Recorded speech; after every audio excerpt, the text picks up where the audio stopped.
நம்மலாம் யார் யார் தெரியாது. நம்மலாம் யார்? கடவுளை காக்க வந்துக்கிற மனித கூட்டம். கடவுள் பாதுகாக்கணும்.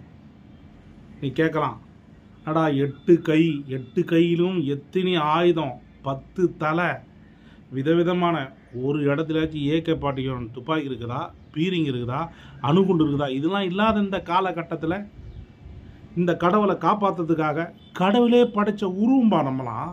என்ன பண்ண சொல்கிற? என்ன பண்ண சொல்கிற? இருக்கிற 500 ஏக்கரா, 2000 ஏக்கரா, 300 ஏக்கரா இருக்கிற சொத்தை பாதுகாக்கணும். உள்ளே இருக்கிற பொக்கிஷத்தை பாதுகாக்கணும். கோவிலில் உள்ள உண்டியல் காசுகளை பாதுகாக்கணும்.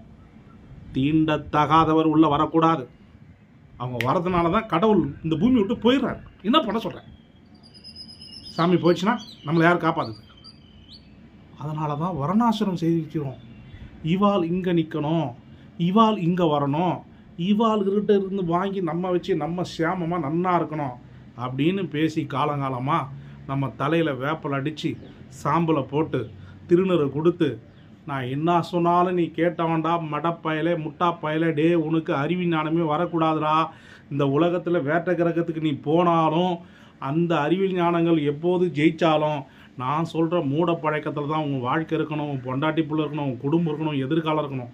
இதுதான் அவங்களுடைய குறிப்பான ஒரு கட்டுக்கோப்பு.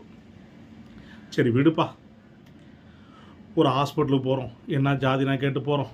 டாக்டர் போனவொடனே உயிரை காப்பாற்று டாக்டர், நான் இன்றைக்கே நாளைக்கே தெரில, ஏதோ ஒரு பிரச்சனை இருக்கிற டாக்டர்னு சொல்லி அங்கே நம்ம போய் ஊசி போட்டுக்கிறோம்.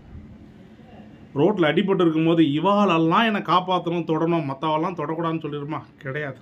யாரா வாங்கப்பா, காப்பாற்றுங்கப்பா, குழந்தை குட்டிக்காரம்பா அப்படின்னு சொல்லணும். இப்படி வாழற இந்த உலகத்தில் நம்மளுடைய மத்திய இணை அமைச்சர் எல் முருகன் ஆரம்ப காலகட்டத்திலே பிஜேபிக்கான அடிப்படை கஷ்டங்களை கண்டு தமிழகத்தினுடைய பிஜேபியுடைய சங்க தலைவராக பொறுப்பேற்று இன்று எம்எல்ஏ தோற்றாலும் மத்திய இணையமைச்சராக இருக்கிறார். அப்படியேப்பட்ட தலைவர் இப்போது நம்முடைய சங்கரா மடத்துக்கு போய்கிறார். அவர் நினச்சிக்கினார் நம்ம மோடியே கட்டி பிடிச்சி தழுவுறார், அமித்ஷா கட்டி பிடிச்சி தழுவுறார், இந்த சங்கரா மடத்தில் இருக்கிற சாமியார் நம்மளை கூப்பிட்டு அன்பாக கூப்பிட்டு பக்கத்தில் உட்கார வச்சு, என்ன முருகன் நல்லா இருக்கிறீங்களா, சாப்பிட்டீங்களா, குழந்தை குட்டிங்க நல்லா இருக்கலாம் அப்படின்னு நம்மளை வாழ்த்து வர நினச்சார். அங்கே தான் செக் இருக்குது. வர்ணாசிரம் சாமி சொல்லிக்கிறா, இவாளுக்கெல்லாம் கை பற்றக்கூடாது, பட்டாவை குளிக்கணும், தீட்டு தைக்கணும், அதுக்கு ஒரு மந்திரம் சொல்லணும், அதுக்கெல்லாம் நேரம் ஆகும். அந்த சான்ஸுக்கே இங்கே இடம் கிடையாது.